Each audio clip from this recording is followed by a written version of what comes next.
Malcolm in the Middle has some of the best characters in sitcom history and some of the absolute worst. So today I'm gonna go over the most loved and the most hated characters from the series, starting with Victor. Let's kick this off with one of the most despised characters to ever drop into the Wilkerson household, Grandpa Victor. This is Lois's father, and even though he's only in one episode, that was more than enough to earn our eternal hatred. The man is basically a walking nightmare of a grandfather. He literally gave Reese a live hand grenade as a gift, pulling the pin and everything. I mean, who does that? In the episode The Grandparent, Victor hands young Reese a live grenade like it's a toy. What's going on?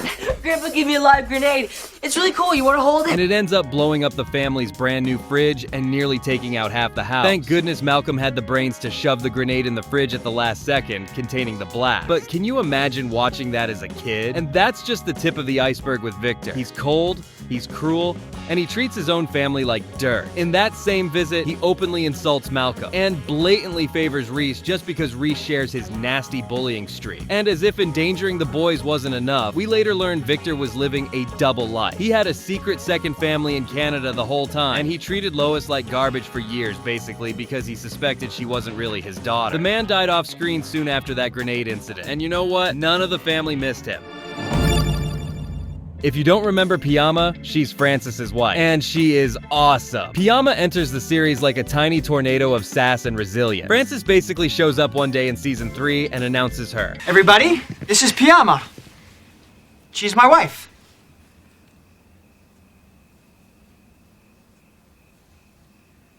And let's be real, Lois is not happy about it. Lois tries her usual intimidation tactics on Piama, basically acting like, who is this girl marrying my son without my permission? But Piama does not back down. She was one of the few people to ever go head-to-head with Lois and not flinch. That alone made me love her. One of my favorite Piama moments is when she goes up against Francis's horrible boss Lavernia at the Alaskan logging camp. Lavernia was bullying Francis, docking his pay, treating him like dirt, and Piama wasn't having it. She literally takes Lavernia's pet parakeet hostage and threatens to cook it if Lavernia doesn't start treating Francis better. It worked too. Lavernia backed off. That's the kind of ride or die wife Piama is. Despite her tough exterior, Piama has a warm, caring side that comes out over time. Once she and Lois call a truce, Piama actually helps Lois in some big moment, like when Lois is pregnant and about to give birth to Jamie. Piama is the one who calms Francis down and convinces him to help deliver the baby in the living room. But as much as we love Piama, not every girl in the Malcolm universe was so admirable. Let's talk about a character whose sweet smile hit a serious mean streak.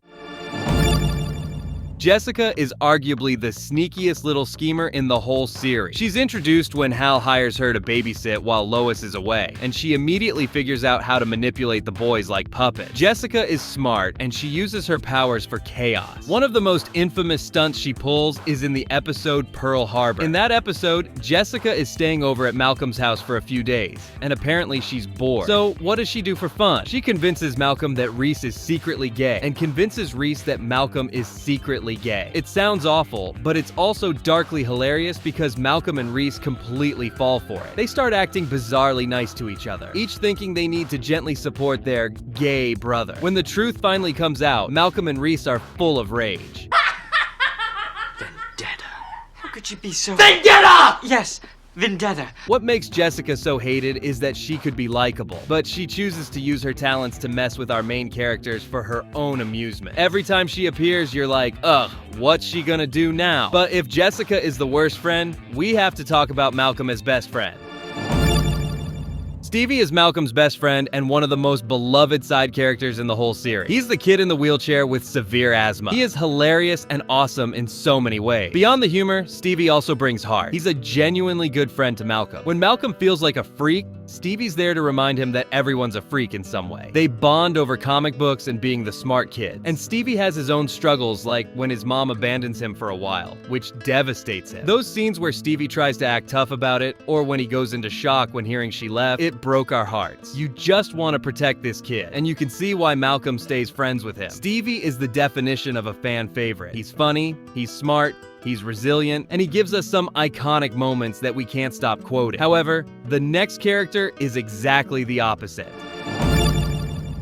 It's time to discuss Craig Feldspar, and just thinking about him makes me equal parts annoyed and sympathetic. Craig is Lois's co-worker at the Lucky Aid store. You know, the hapless, doughy guy with the glasses who's hopelessly in love with Lois. Some fans find Craig amusing, but a lot find him straight up insufferable. I'm in the camp that often facepalmed whenever Craig showed up, because you knew some cringy shenanigans were about to go down. Craig's main thing is that he's obsessed with Lois, and I mean obsessed. He daydreams about being married to her. He has a shrine of her at one point, and he not so secretly resents Hal, because Hal got the girl that Craig wishes he had. Craig is also a magnet for pathetic disaster. Some not his fault, but many of his own making. He's kind of the show's punching bag. Fans often cite Craig as the worst because he's whiny, intrusive, and never learns. But I'll admit, by the end of the series, I had some pity for him. His cringy antics gave us great comedy, yes, but also maximum frustration. At the end of the day, he's that pathetic friend who you might invite out of pity, but then regret it 5 minutes in. That's why the next character is just a joy to see on screen. Francis Wilkerson, the oldest of the boys, is the guy fans love the most. Francis brings a totally different energy to the show. Whenever he appears, you know you're in for a wild subplot and some epic one-liners. He starts off as this delinquent teenage nightmare, but over 7 seasons we see him grow into a responsible adult, all without losing that snarky, adventurous spark. When the series begins, Francis is the kid who behaved so bad that Lois and Hal shipped him off to military school in Alabama, and I think we could have gotten an entire show just for Francis alone when he was in the military school. Every episode there has something crazy going on there. As the series progresses, Francis's journey is so interesting. After military school, he heads to Alaska to make it big, which of course doesn't go as planned, and he ends up working in a miserable logging camp under a tyrannical boss named Lavernia. What's that? It's a broom, genius. That's when he got married to Piama as well. One of Francis's best eras is when he lands at the Dude Ranch in New Mexico, working for the sweet but wacky German couple Otto and Gretchen. Those episodes are gold. Even by the end of the series, when Francis technically regresses and is unemployed again, we get this brilliant twist. He actually has a steady desk job, but keeps it secret just to mess with Lois. So yeah, Francis is a fan favorite for good reason. He's the embodiment of teenage rebellion and later, young adult aimlessness. But through it all, he has a good heart. But that's why we gotta talk about Kitty. If there's one character on this show that made me yell, how could you? It's Kitty Canarban. This is Stevie's mom, the polite, soft-spoken woman we meet early in the series who then turns around and does something that utterly broke Stevie's heart. What's the matter? Kitty divorced Dave. She's not coming home. Oh my God, what on earth happened? Out of nowhere, Kitty abandons her family. We learn that Kitty secretly divorced Abe and ran off because she felt being a wife and mother was holding her back from having fun. When Stevie finds out his mom isn't coming back, he literally goes into shock. Stevie and his dad were truly suffering. And where was Kitty during this time? She was apparently out living it, drinking, partying, and even doing a stint as an adult film star. When Kitty finally shows up again in the episode titled Kitty's Back, she has the nerve to act like everything's fine and she can just resume being a mom and wife. Abe and Stevie actually consider taking her back. After all that, they do take her back in and everything goes back to normal. She's truly insane. I didn't like her at all. So to calm things down, we have to mention one of the characters that defined this show. Fans absolutely adore Dewey, and it's easy to see why. He's a quirky blend of innocence and deviousness. By the end of the series, many of us were convinced Dewey is the real genius in the family. At the beginning of the show, Dewey was always the victim of his brother's prank. But as time goes on, Dewey quietly starts to show he's not as dopey as everyone assumed. In fact, he might be the most cunning of them all. Dewey's also immensely creative and musically gifted. He is crazy good at playing piano, and in one episode, he even constructed an entire opera show by himself. And let's not forget Dewey's one-liner. He has this innocent face and soft voice, and then he'll say something so blunt or darkly funny that you have to do a double take. You enjoying your special day, son? I expect nothing, and I'm still let down. It sure is. Dewey went from the overlooked little brother to arguably the most well-adjusted and crafty of them all. But that's not something I can say for his grandma.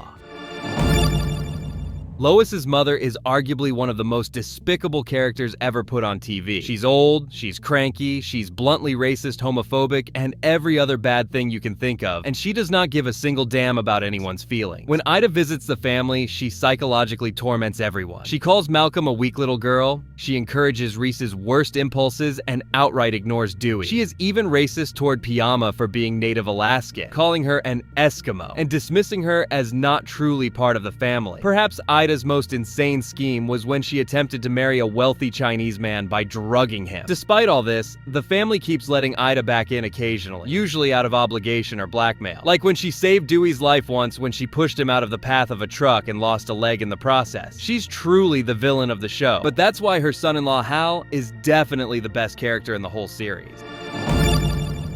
Hal is basically a big kid in a grown man's body. What makes Hal so lovable is that he's got this huge heart and he's utterly devoted to his family, but he's also a neurotic goofball who gets into the most absurd situations. He's not the perfect dad stereotype. He's often clueless and overwhelmed, but he tries so hard and genuinely has fun with his kids. He is the king of weird hobbies too. Remember the time he discovered race walking? Like watching the gods return to Olympus. Or when he wants to teach Malcolm skating and takes it so seriously. I want skating lessons. Son, you know, once you start, there's no going back. One of the sweetest aspects of Hal is how much he adores Lois. He might screw up sometimes, but he'll do something utterly goofy and romantic to make up for it. To be honest, Hal just cares. If one of his kids is genuinely hurting, Hal steps up. He's hilariously terrified of Lois, but if someone truly wrongs his family, watch out. And let's be honest, Bryan Cranston's physical comedy as Hal is unmatched. To this day, Hal Wilkerson remains one of my all-time favorite TV characters. And I know I'm not alone. And there you have it. 5 characters we couldn't get enough of, and 5 we love to hate. All from the brilliant world of Malcolm in the Middle. If you enjoyed this trip down memory lane, be sure to hit that like button and subscribe for more fun sitcom commentary.